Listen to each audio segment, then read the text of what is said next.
जब हम 5 गारंटीज की बात कर रहे थे, मैंने एक और मुद्दा उठाया था। ನಾವು 5 ಗ್ಯಾರಂಟಿಗಳ ಬಗ್ಗೆ ಚರ್ಚೆ ಮಾಡ್ತಾ ಇರಬೇಕಾದಂತ ಸಂದರ್ಭದಲ್ಲಿ ನಾನು ಮತ್ತೊಂದು ವಿಷಯನ ಪ್ರಸ್ತಾಪ ಮಾಡಿದೆ.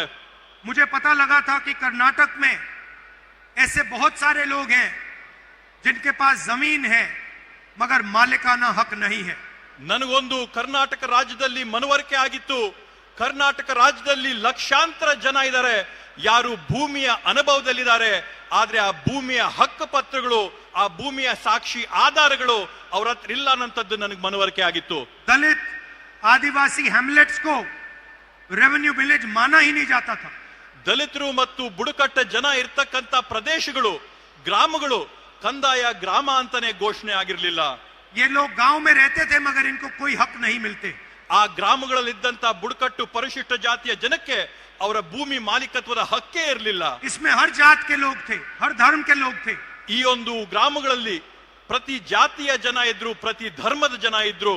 इनको मालिकाना हक नहीं था, इनकी प्रॉपर्टी राइट्स नहीं थी, इनको सरकार की कोई फैसिलिटी नहीं मिलती थी. ಇವ್ರಿಗೆ ಭೂಮಿಯ ಮಾಲೀಕತ್ವದ ಹಕ್ಕುಗಳಿರ್ಲಿಲ್ಲ, ಸರ್ಕಾರ ಕೊಡಂತ ಸೌಲಭ್ಯಗಳಿರ್ಲಿಲ್ಲ, ಹಕ್ಕು ಪತ್ರಗಳು ಅವ್ರ ಕೈಯಲ್ಲಿರ್ಲಿಲ್ಲ.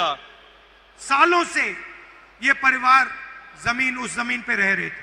16 ವರ್ಷಗಳಿಂದ ಈ ಕುಟುಂಬಗಳು ಆ ಭೂಮಿಯ ಅನುಭವದಲ್ಲಿದ್ರು, ಆದ್ರೆ ಸಾಕ್ಷಿ ಆಧಾರಗಳಿರ್ಲಿಲ್ಲ. मगर उनको अपनी ही जमीन का अधिकार नहीं था. ಆದ್ರೆ ಅವ್ರಿಗೆ ತಮ್ಮದೇ ಆದಂತ ತಮ್ಮ ಸ್ವಂತ ಭೂಮಿಯ ಅಧಿಕಾರದ ವ್ಯವಸ್ಥೆ ಅವ್ರಿಗಿರ್ಲಿಲ್ಲ. और ये मामला मैंने कांग्रेस पार्टी के सीनियर नेताओं से उठाया. ಈ ಒಂದು ವಿಷಯದ ಬಗ್ಗೆ ನಾನು ನಮ್ಮ ಕಾಂಗ್ರೆಸ್ ಪಕ್ಷದ ಹಿರಿಯ ಮುಖಂಡರ ಗಮನಕ್ಕೆ ಈ ವಿಷಯನ ತಂದೆ. ಖಾರ್ಗೆ ಜಿ से, सिद्धरमैया जी से, DK शिवकुमार, बाकी मंत्रियों से मैंने ये बात की. ನಾನು ಈ ವಿಷಯದ ಬಗ್ಗೆ ಮಲ್ಲಿಕಾರ್ಜುನ ಖರ್ಗೆ ಸಾಹೇಬ್ರ ಹತ್ರ, ಸನ್ಮಾನ್ಯ ಸಿದ್ದರಾಮಣ್ಣ ಅವರ ಹತ್ರ, DK ಶಿವಕುಮಾರ್ ಅಣ್ಣವ್ರ ಹತ್ರ ಈ ಒಂದು ವಿಷಯದ ಬಗ್ಗೆ ನಾನು ಅವ್ರ ಗಮನಕ್ಕೆ ತಂದಿದ್ದೆ. और मैंने कहा कि मैं चाहता हूं कि कर्नाटक में जिसके पास भी जमीन हो उसके पास मालिकाना हक जरूर हो. ನನ್ನ ಒಂದು ಉದ್ದೇಶ ಏನಿತ್ತಂತಂದ್ರೆ, ಕರ್ನಾಟಕ ರಾಜ್ಯದಲ್ಲಿ ಯಾರೆಲ್ಲ ಕೂಡ ಭೂಮಿಯ ಸ್ಥಳದ ಅನುಭವದಲ್ಲಿದ್ದಾರೆ, ಆ ಭೂಮಿ ಜಾಗದ ಅನುಭವದಲ್ಲಿರ್ತಕ್ಕಂಥವರೆಲ್ಲರಿಗೂ ಕೂಡ ಹಕ್ ಪತ್ರ ಕೊಟ್ಟು ಅವರ ಮಾಲೀಕತ್ವನ ಅವ್ರ ಕೈಗೆ ವರ್ಗಾವಣೆ ಮಾಡಬೇಕು ಅನ್ನೋದು ನನ್ನ ಉದ್ದೇಶ ಆಗಿತ್ತು. और आज मैं बहुत खुशी के साथ कह सकता हूं कि जो छठी गारंटी है उसको हम पूरा करने में कामयाब हुए. ಇವತ್ತು ನಾನು ಅತ್ಯಂತ ಸಂತಸದಿಂದ ಹೇಳ್ತೀನಿ, ಇವತ್ತು ನಾವೇನಿದು ಭೂ ಮಾಲೀಕತ್ವದ 6ನೇ ಗ್ಯಾರಂಟಿನ ನಾವೇನು ಮನಸ್ಸಲ್ಲಿಟ್ಕೊಂಡಿದ್ವಿ, ಸಂಕಲ್ಪ ಮಾಡಿದ್ವಿ, ಇವತ್ತು ಆ ಸಂಕಲ್ಪನ ಈಡೇರಿಸಿದೀವಿ ಅನ್ನೋಂತ ಒಂದು ನೆಮ್ಮದಿ, ಸಂತೋಷ, ಶಾಂತಿ ನನಗಿದೆ ಅಂತ ಹೆಮ್ಮೆಯಿಂದ ಹೇಳ್ಕೊತೀನಿ.